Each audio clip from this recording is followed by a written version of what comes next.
quiero invitar a Mateo Cardona para que finalicemos este primer ciclo de la tarde de reflexiones, a que nos presente su ponencia titulada Panorama actual de la traducción editorial en Colombia, la perspectiva de un traductor. Mateo Cardona es traductor literario del francés y del inglés al español, formador de traductores literarios en el Instituto Caro y Cuervo y la Universidad del Rosario. Fue beca Loren América Latina de Traducción en 2019, beca de Traducción Literaria del Instituto Caro y Cuervo en el 2011 con Mijail Bajtin, El Principio Dialógico de Tzvetan Todorov y beca Nacional de Traducción Literaria y D'Artes 2016 con Sylvie de Gerard de Nerval. Es miembro de la ACTI y fundador de la ACTI Literaria. Bienvenido. Buenas tardes, muchas gracias. Particularmente saludo a quienes, como yo, cuando vienen en Transmilenio y escuchan eso de que qué lindo es saludar y ser saludado, dicen, eso es una voz pasiva.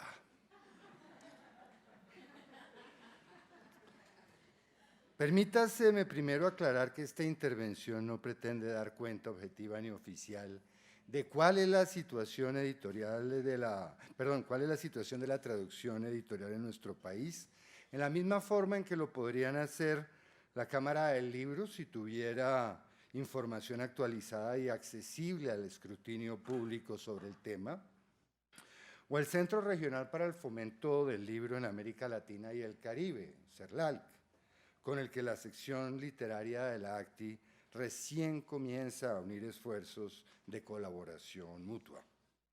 No les traigo cifras, ni tablas, ni estadísticas. Simplemente quiero compartirles mi visión subjetiva y parcial, pero cierta y vivida en carne propia, del panorama que ofrece el sector para alguien que se desempeña como traductor de libros y que hace poco más de un año se planteaba la pregunta sobre si se puede vivir en Colombia solamente del oficio. Debido a que por una situación personal más bien inesperada, me encontré de pronto y casi de manera simultánea con 4 contratos de traducción, después de más de un año de no haber tenido ninguno. Es decir, con 4 proyectos de traducción editorial para sentarme a trabajar y que muy seguramente ocuparían, como ocuparon de hecho, todo un año de práctica profesional. Sobra decir que esta ha sido una circunstancia excepcional, inédita para mí en 25 años de ejercicio de mi profesión y cuya repetición difícilmente podría pronosticar. Solo diré que a lo largo del año transcurrido he seguido reflexionando sobre la pregunta y en este punto pues me atrevo a compartirles a ustedes algunas de esas reflexiones, es decir, aquellas que no me avergüenza compartir. Como miembro de la ACTI y de ACTI Literaria y cofundador de Alitral, que es la Alianza Iberoamericana para la Promoción de la Traducción Literaria, y un esfuerzo mancomunado de AATI, Argentina, ACTI, Colombia, ACE Traductores, España, y AMETLI, México, llevo ya varios años trabajando de la mano del gremio con la triple finalidad de mejorar las condiciones profesionales de mis colegas, los traductores iberoamericanos, de contribuir al prestigio de nuestra profesión y de velar por el desarrollo de la cultura y la circulación de la literatura traducida, de manera que creo tener suficiente claridad sobre cómo funciona el mercado de la traducción literaria y editorial en Colombia, cuáles son sus debilidades y cómo se podrían o pueden subsanar. Mi experiencia de este último año puede servir para ver cómo es el papel del traductor de libros en 3 diferentes ámbitos: el de las grandes editoriales comerciales, el de las editoriales universitarias y el de las independientes, para que decidan ustedes en qué clase de aguas, ya sea turbulentas, turbias o cristalinas, quieren nadar. Lasciate ogni speranza voi che entrate. Para entrar en materia, corroboré este año pasado que sin importar la trayectoria que tenga uno como traductor, el número o calidad de sus traducciones ya publicadas o la naturaleza de las obras traducidas a lo largo de su carrera, lo que las editoriales comerciales y universitarias tienen en cuenta, mucho más que nuestro currículum vitae, son las pruebas de traducción. Si usted quiere traducir para este tipo de editoriales, debe estar dispuesto a someterse a estas odiosas pruebas, cuya extensión puede oscilar entre las 2.500 y las 12.000 palabras, de modo que cumplir con esta formalidad puede llegar a tomarle fácilmente hasta una semana de trabajo que solo tendrá remuneración económica si consigue superar a los demás competidores y quedarse con el contrato. Una vez terminada y enviada la prueba a la editorial, ármese de paciencia, porque pueden transcurrir entre 6 meses y 1 año antes de recibir la esperada respuesta positiva, pues cuando la prueba no se pasa, nadie se molestará en informárselo, salvo que usted se ponga insistente y machacón y exija una respuesta. Mientras esta ansiada misiva llega, una forma sutil de matar el tiempo es preparar la casi infinita documentación personal, bancaria y tributaria que le van a exigir, sin olvidar mantenerse al día en sus pagos en plano obligatorio de salud, pensión y riesgos laborales, actualizar el examen de medicina preocupacional y el RUT, y muy importante si tiene que lidiar con una editorial comercial española, la certificación de acreditación de residencia fiscal o forma 1379, que se solicita ante la Dirección de Impuestos y Aduanas Nacionales. Esto se solicita personalmente, óigase bien, personalmente, y en la sede del edificio San Agustín, que es en la calle Sexta con carrera octava, únicamente tras eludir el cerco militar que rodea este sector, que también es la sede de nuestro altísimo gobierno. Mediante la presentación, o sea, para obtener la 1379, tiene que presentar primero el formato de solicitud 1381. Yo no sé por qué el 1381 es posterior al 1379, si en la lógica sería lo contrario. La 1379 tiene 2 particularidades. En primer lugar, aunque legalmente su expedición toma 8 días hábiles, puede demorar hasta 2 meses en caso de haber muchas solicitudes del mismo tenor. Y en segundo, revoca las exenciones tributarias a que los traductores editoriales tenemos derecho gracias a la Ley 23 de 1982 o Ley del Libro, de modo que ya desde Barcelona o Madrid tomarán los montos que usted se haya ganado con el sudor de sus meninges y lo trocearán a dentelladas en virtud de un convenio entre España y Colombia concebido, dicen ellos, para evitar la doble tributación. Claro que de esto usted solo se enterará mucho después, cuando llegue mordido el pago. Y aquí hasta ahora pues, seguimos esperando a que nos digan si nuestra prueba fue la ganadora. Ese día por fin llega, cuando uno, habiéndose apropiado de las palabras de Dante que cité antes, ya ha abandonado toda esperanza. Con la buena nueva de que le han dado a usted la traducción, sobreviene una grata sensación de regocijo, moderado, pues sus años de experiencia, le han enseñado y de qué manera que contratos de traducción los hay de muchas especies y subespecies. Como uno sabe que le extenderán unos papeles redactados por halcones y lo conminarán a que los firme, como traductor prevenido que es, acudirá a la cita en la que firmará el contrato, llevando entre el bolsillo la providencial ayuda mnemotécnica producida por sus colegas de Alitral, justo para este tipo de contingencias, titulada Condiciones mínimas de un contrato de traducción entre traductor y editor, que dice lo siguiente. Tomen nota, yo aprovecharía. Primero, respeto de los derechos morales expresado en la presencia relevante del nombre del traductor, su mención como autor de la traducción en todos los medios promocionales y el respeto de su autoridad última como firmante del texto, expresado en la corrección de las galeradas, en las que no se harán cambios sin autorización expresa del traductor, Maritza, y en las que su decisión siempre tendrá la última palabra. Segundo, respeto de los derechos patrimoniales, expresados en tarifas, entendidas como anticipo sobre derechos de autor del traductor y regalías sobre ejemplares efectivamente vendidos. Tercero, carácter inalienable e irrenunciable de los derechos anteriormente mencionados. Cuarto, carácter de autorización de uso, nunca de transmisión definitiva,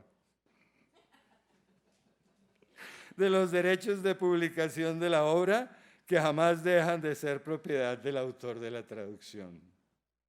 Quinto, carácter temporal, limitado a un tiempo razonable, preferentemente de entre 5 y 7 años, y circunscrito a un espacio determinado, territorio de distribución, de la autorización de uso de los antedichos derechos de publicación. Y sexto, consignación expresa de las condiciones anteriormente mencionadas en el contrato. Ahora nos encontramos en las oficinas de la casa editorial, bien puede ser la comercial o la universitaria.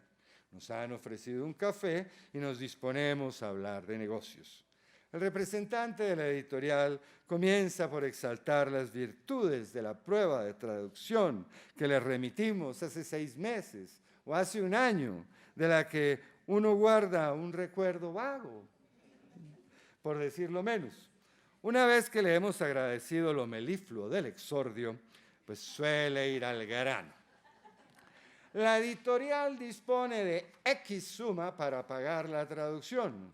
Uno, que como ya he dicho es precavido, tiene una idea aproximada o exacta del número de palabras del texto original, entonces hace sus cuentas mentalmente o echando mano de la calculadora del celular, como debo hacerlo yo, y logra nada más y nada menos visualizar, como decía el pastelero, ese cuartillo con el que le han de pagar, la tarifa. Sabe ya que no será la que acostumbran a cobrar sus colegas, los traductores técnicos o los científicos, por ejemplo, que suele rondar en este momento los 300 pesos por palabra o algo más. Aspira a que no sea tan inferior, digamos de 200 o 250 pesos, pero no. Yéndole bien, le ofrecen entre 110 y 130 pesos por palabra. ¡Viva! Se consuela uno. Mucho mejor que los 45 pesos que paga Panamericana. Muchísimo mejor que tantas editoriales que ni siquiera elaboran un contrato por escrito, como Rey Naranjo.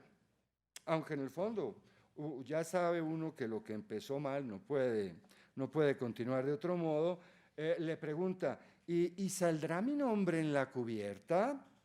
En la enorme sala de juntas de la enorme editorial comercial con sede en Barcelona y filial en Bogotá le dirán, eso no forma parte de nuestras políticas.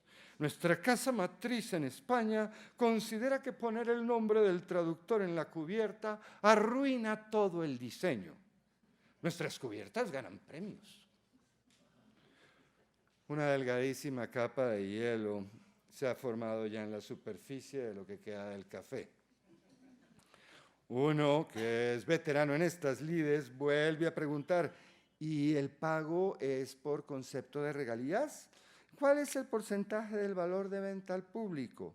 La respuesta usual del editor es, en Colombia nadie paga regalías. ¿Qué clase de ocurrencia es esa? El pago es por honorarios. Si quiere, tómese un minuto para leer el contrato, pero recuerde que tenemos prisa. Desde el otro lado de la enorme mesa, el representante de la editorial empuja con su garra el documento hasta dejarlo casi a nuestro alcance. Uno debe inclinarse hacia adelante para atraparlo, como quien se prosterna. Lee uno con atención el contrato, bien puede decir lo siguiente.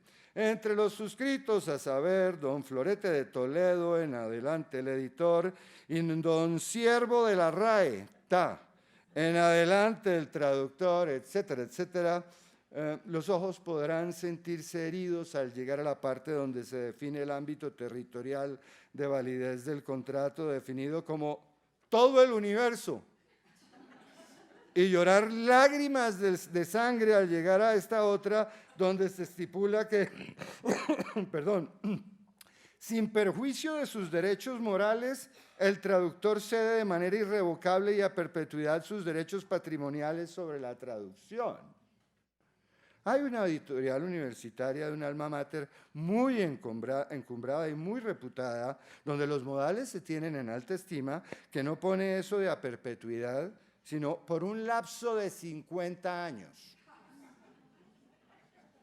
Pero como usted ya conoce a esas personas, no es con esa editorial universitaria que trata, sino con otra, donde el ámbito territorial no es todo el universo, sino apenas todos los países del mundo, y la duración de la cesión de derechos patrimoniales es solamente de 5 años. Mucho más razonable, de modo que dentro de 5 años y medio usted recuperará la propiedad de su traducción. Además, están dispuestos a realizar no un solo pago que se hace efectivo a los 60 días hábiles de haber radicado la cuenta de cobro, sino a partirlo en 2, con el 60% efectivo a la firma del presente contrato, lo que le permitirá sentarse a traducir con la tranquilidad de que sus propias cuentas y obligaciones quedarán cubiertas por un tiempo prudencial y queda una zanahoria del 40% restante colgando allá lejos, allende el horizonte, al que habrá que llegar y dejar atrás algún día, que garantiza que la traducción no se hará ni a paso lento ni a las carreras, sino a un trotecito alegre y optimista, más o menos en andante moderato, que es como se deben traducir los libros cuando están bien escritos y son buenos, y no de autoayuda ni biografías bestseller para conmemorar bicentenarios de presuntas independencias, escritas en estilo churrigueresco aeroportuario,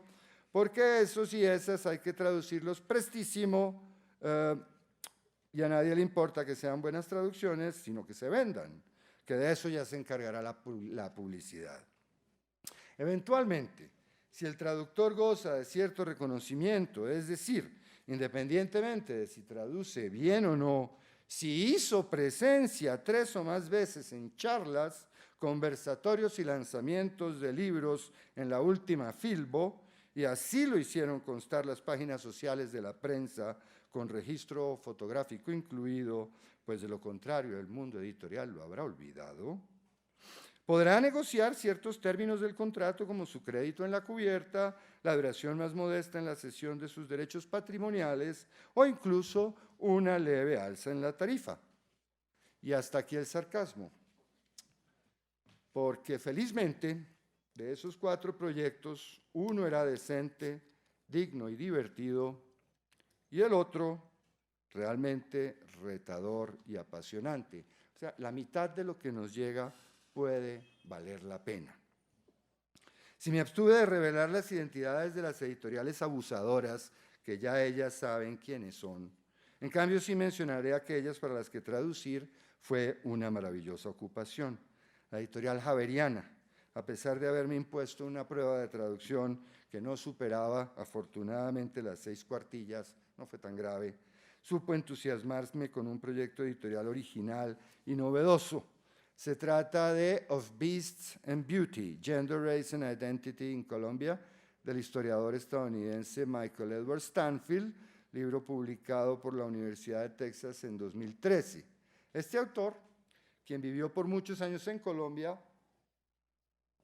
Estudia en este volumen nuestra historia como república desde la época de la independencia hasta nuestros días, pero estudiando la evolución de los cánones de belleza femenina, the beauty, las relaciones de género y la identidad cultural, en contraste con el desarrollo de las diferentes violencias masculinas, the beast, que han asolado sin tregua a nuestro país. Este país que de mestizo, múltiple, diverso, que paradójicamente solamente reconoce su legado blanco. Para la muestra, este recinto. Miren la parte de nuestra historia que asumimos, ¿sí? No, ¿dónde están los indígenas? ¿Dónde están los negros? Problemático.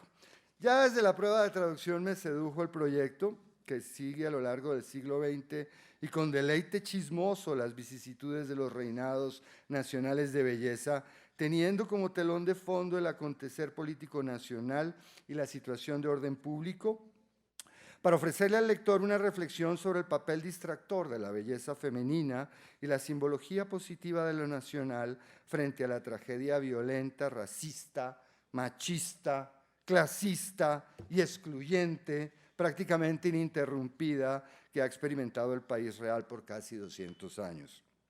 Entusiasmado con ese texto, hice la prueba con visible placer. La editorial me fraccionó el pago para que pudiera sentarme a trabajar con mis obligaciones cumplidas y fijó la duración de la sesión de derechos, tanto para el autor como para mí, en 5 años. El autor siempre estuvo allí, al lado mío, a pesar de encontrarse al otro lado del continente, incluso adelantándose con sugerencias para ayudarme a resolver problemas de traducción que sabía que yo iba a tener, y corrigiendo puntual y respetuosamente los capítulos traducidos que yo le enviaba más o menos cada semana.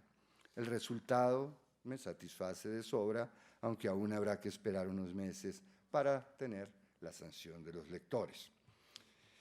Y he dejado para el final mi experiencia, el proyecto retador y apasionante, con un novísimo sello independiente, Foco Editorial, fundado por 2 jóvenes mujeres profesionales en literatura y diseño gráfico respectivamente, quienes luego de investigar con juicio la génesis social, histórica y literaria del Frankenstein de Mary Shelley, decidieron apostarle a publicar obras clave del gótico prerromántico de comienzos del siglo XIX, que permanecen inéditas en nuestra lengua. Me buscaron directamente para ofrecerme participar del proyecto de traducción de Fantasmagoriana. Nada de pruebas de traducción. Publicado en París, en la imprenta Le Normand 1812, en 2 pequeños tomos sin octavo de 276 páginas el primero y de 304 el segundo, con crédito del editor F. Scholl, Fantasmagoriana ou recueil d'histoires d'apparition de spectres, revenants, fantômes, etc., reúne 8 relatos traducidos del alemán al francés, sí, es traducción de segunda mano, por Jean-Baptiste Benoît Herriès, quien se calificaba a sí mismo en la portada del libro como un amateur. Pero más que un simple aficionado, el geógrafo, lingüista y políglota francés, porque hablaba 9 idiomas, nacido en Marsella en 1767, también fue botánico y especialista en mineralogía. Posiblemente explorador frustrado, Herriès fue un escritor al que obsesionaban los viajes y las tierras exóticas y promotor de las sociedades científicas de su tiempo. Fue por iniciativa propia que Herriès decidió reunir bajo el título de Fantasmagoriana los diversos cuentos procedentes en su mayoría de Das Gespenstersbuch, el libro de los fantasmas, y otros de las plumas de Johann Carl August Museus y Heinrich Clauren. 8 relatos componen Fantasmagoriana. El amor mudo, anécdota del siglo XVI.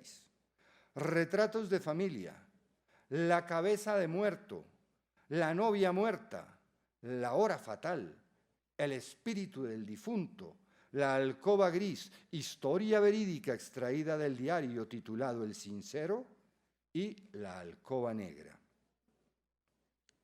Por los títulos se da uno cuenta de la ingenuidad de estos relatos cuyo origen es popular, absolutamente folclórico. Este proyecto pues constituía un verdadero desafío por no existir traducción previa al español, por el tipo de lenguaje que manejaba, ortografía y puntuación de 1812, giros corteses y galantes caídos en desuso en el francés actual, desplazamientos semánticos de muchísimas palabras, y por la importancia histórica de la obra original que, no obstante, había caído en el olvido.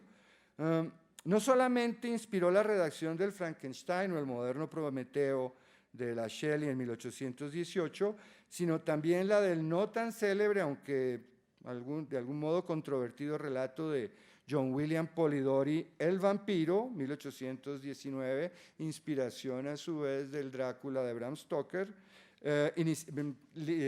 relato inicialmente atribuido a Lord Byron, y de una parte de las peregrinaciones de Childe Harold byronianas. La lectura de esta antología de cuentos alemanes no solo entretuvo al pequeño grupo conformado por Byron, Claire Clairmont, Polidori, Mary Wollstonecraft Godwin, luego Shelley, y Percy Bysshe Shelley durante el gélido verano de 1816 en Villa Diodati, en Coligny. Bueno, un detalle, el 1816 se llamó el año sin verano o el año de la pobreza, debido a que hubo unas anomalías en el clima, porque en 1815, un año atrás, había habido varias erupciones volcánicas, en particular la del monte Tambora en lo que hoy es Indonesia, y esto produjo una nube de cenizas y gases que se desplazó muy lentamente, y en el verano de 1816 estaba precisamente encima de Europa Occidental, se ensañó especialmente con Suiza, y en pleno verano, mientras este grupito estaba de vacaciones y había preparado los chingues para bañarse en el lago, pues no solo les llovió, sino que incluso les nevó. Además, este libro, cierro paréntesis, Fantasmagoriana, también convirtió la velada del 16 de junio de 1816 en un hito legendario en la historia de la literatura del gótico prerromántico, y la villa Diodati, ubicada sobre una colina que domina el lago Léman a las afueras de Ginebra, se convirtió en lugar de peregrinación de devotos lectores. Yo mismo me convertí en uno de ellos, ya que por un azar del destino que me vino como anillo al dedo y una beca de traducción del gobierno suizo, tuve la ocasión de visitarla, profundizar mi investigación sobre Fantasmagoriana en la biblioteca de la Universidad de Lausanne y traducir algunos de los cuentos en la Casa de Traductores Loren en febrero pasado. Y aquí tengo mi reflexión. ¿Esto fue una casualidad o una conspiración cósmica? Yo diría que en español colombiano es que al que le van a dar le guardan, y si está frío le calientan. Y este proyecto venía con un jurgo de ñapas porque nació desde una intención recta y sin ganas de tumbar a nadie. Entonces floreció, porque lo cierto es que desde un comienzo mis editoras de Foco depositaron en mí una confianza absoluta. Convinimos abiertamente y sin misterio los pormenores del contrato, que resultó ejemplar. Cumple a cabalidad las 6 condiciones contempladas en los puntos de las recomendaciones de Alitral, con mi debido crédito en la cubierta del interior. Respeta mis derechos patrimoniales expresados en regalías del 6%, lo cual es posible gracias a que se trata de una obra de dominio público, y estipula una cesión a 3 años solamente, asumiendo que las editoras y el traductor formamos un equipo solidario en el que el máximo interés de todas las partes es que al libro le vaya bien en términos comerciales y sin tener que sacrificar para nada la dimensión estética del proyecto. Fantasmagoriana saldrá en unos 3 meses publicado por primera vez en español. Aprovecho para agradecer la fina atención al detalle, la paciencia y el sabio criterio de mis editoras, particularmente el de Laura Carolina Castiblanco, que sirvieron para acabar de pulir los textos. Para terminar, respondo a la pregunta que formulé más atrás: ¿se puede vivir en Colombia solamente de la traducción editorial? En estos días, según registra la revista Cromos, para El Espectador en línea, no sé si lo vieron, el traductor Santiago Ochoa, ¿lo leyeron? ¿Sí? daba su propia respuesta, comillas. Me perdonan las damas, los caballeros de castos oídos, ¿no? Si una persona quiere vivir de la traducción en Colombia, tiene que comportarse como una puta vieja, fea y en apuros, y acostarse con cuanto cliente reciba, sea deforme o apuesto, culto o vulgar, joven o viejo, rudo o delicado, y satisfacer sus caprichos a cambio de lo que él pueda o quiera pagarle. Puedo entender su opinión desencantada, cruda, desobligante, aunque no la comparto. Desde luego, si uno se conforma con el trabajo que ofrecen las editoriales comerciales y con las tarifas que suelen pagar, no queda otro camino que el de la amargura. El traductor literario o editorial, aislado del gremio y librado a su suerte, se ve sometido a toda clase de abusos que yo mismo he denunciado en anteriores coloquios de la ACTI y en congresos de traducción realizados en las Universidades Nacional y el Rosario. En lo que a mí me concierne, compruebo una vez más que pertenecer a nuestra asociación, que cuenta con 21 años de trayectoria reflexionando sobre los múltiples oficios de la traducción y una sección dedicada exclusivamente a la traducción literaria editorial, en buena hora comprometida con la creación de la Alianza Iberoamericana para la promoción de la traducción literaria litral, constituye una importante herramienta para hacer valer nuestros derechos como traductores, mantenernos informados acerca de la evolución del mercado de la traducción editorial al español, contar con espacios de formación específica para traductores literarios como las canteras de traductores, cuya próxima edición, por cierto, se llevará a cabo dentro de un año en México, y tener una interlocución efectiva con nuestras respectivas autoridades en la materia, así como con las instancias políticas comunes iberoamericanas, a través de proyectos concretos que favorezcan la consecución de nuestras metas, sitúen a los traductores en el lugar que les corresponde dentro de la cultura de nuestros estados,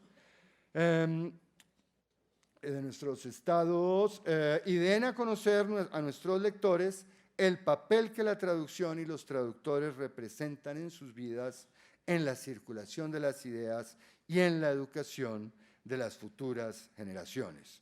De tal modo que yo afirmo, sí se puede vivir de la traducción, a condición de conocer nuestros derechos, de hacer frente común con nuestros colegas de la ACTI y Alitral y de compartir sin reservas ni mezquindades nuestra experiencia, nuestro conocimiento con los innumerables traductores jóvenes que buscan espacios de formación y práctica traductora para quienes nuestros brazos siempre estarán abiertos.